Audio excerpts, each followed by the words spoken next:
Assalamualaikum warahmatullahi wabarakatuh. Sahabat Tafakur TV, mari kita bahas tentang pintu-pintu surga. Dalam Sahih Bukhari dan Sahih Muslim, disebutkan hadis dari Abu Hazm dari Sa'al bin Sa'ad bahwa Rasulullah Shallallahu Alaihi Wasallam bersabda, di surga terdapat 8 pintu. Ada pintu yang namanya Royan yang hanya dimasuki oleh orang-orang yang puasa. Dalam Sahih Bukhari dan Muslim juga disebutkan hadis dari Zuhri dari Hamid bin Abdurrahman dari Abu Hurairah radhiyallahu anhu berkata bahwa Rasulullah Shallallahu Alaihi Wasallam bersabda, barang siapa yang berinfak dengan sepasang unta atau kuda atau lainnya di jalan Allah, maka ia dipanggil dari pintu-pintu surga. Wahai hamba Allah, pintu ini lebih baik. Barang siapa rajin sholat, maka ia dipanggil di pintu sholat. Barang siapa berjihad, maka ia dipanggil di pintu jihad. Barang siapa rajin bersodakoh, maka ia masuk dari pintu sodakoh.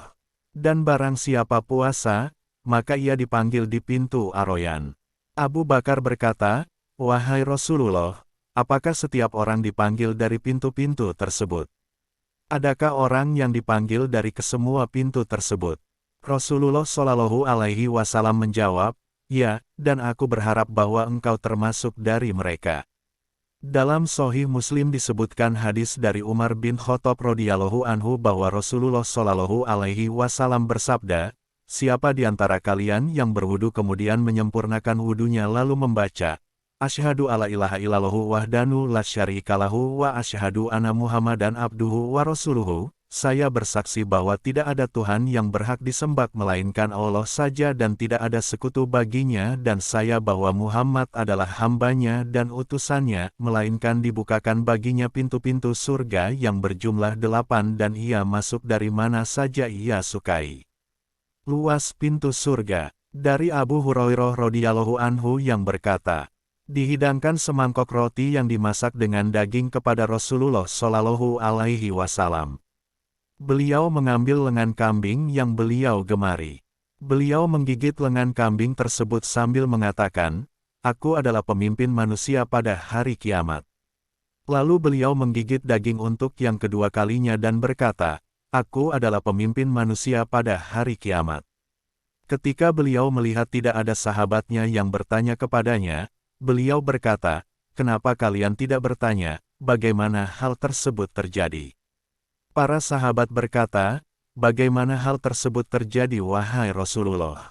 Di akhir hadis, Rasulullah Shallallahu Alaihi Wasallam menjawab, aku datang di bawah Ar-Rasy dan sujud kepada Tuhanku. Tuhan semesta alam menempatkanku di tempat yang belum pernah ditempati oleh siapapun sebelumku dan tempat tersebut tidak ditempati siapapun sesudahku. Aku berkata kepada Tuhanku, ya Tuhanku, umatku dan umatku. Allah berfirman, wahai Muhammad, masukkan umatmu yang tidak dihisap lewat pintu sebelah kanan. Mereka bebas masuk pintu-pintu lainnya.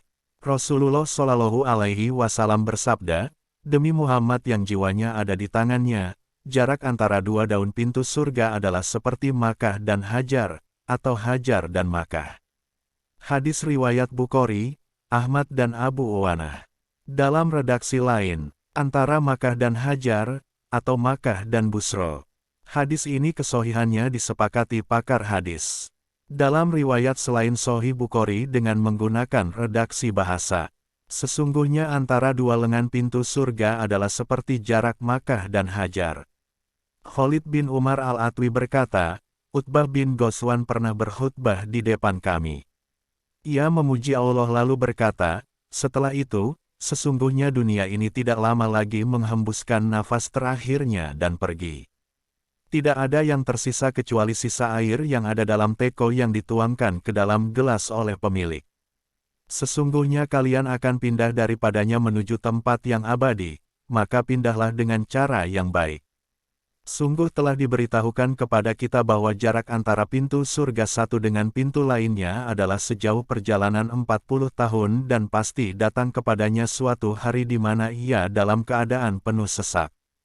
Hadis yang kedua adalah mauquf, yaitu perkataan, perbuatan, atau takrir yang hanya disandarkan kepada sahabat Nabi Shallallahu Alaihi Wasallam.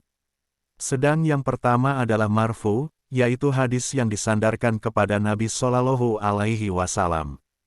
Jika Rasulullah Shallallahu Alaihi Wasallam yang menyebutkan jarak tersebut, maka itu bisa jadi pintu yang paling besar. Namun jika yang menyebutkannya bukan Rasulullah Shallallahu Alaihi Wasallam, maka ia tidak boleh dimenangkan dari hadis Abu Hurairah di atas. Abu Syaikh meriwayatkan bahwa telah berkata kepada kami Ja'far bin Ahmad bin Faris, yang berkata bahwa telah berkata kepada kami Yakub bin Hamid, yang berkata bahwa telah berkata kepada kami Mu'an, yang berkata bahwa telah berkata kepada kami Khalid bin Abu Bakar dari Salim bin Abdullah dari ayahnya, bahwa Rasulullah Shallallahu Alaihi Wasallam bersabda, pintu yang dimasuki oleh penghuni surga jaraknya adalah sejauh perjalanan pengembara dunia yang ahli 3 kali lipat. Kemudian penghuni surga memenuhinya hingga pundak mereka nyaris retak. Hadis ini diriwayatkan Abu Nuaim. Hadis di atas selaras dengan hadis yang muttafaq alaih. Sesungguhnya jarak antara 2 pintu surga adalah seperti jarak antara Makkah dan Busra.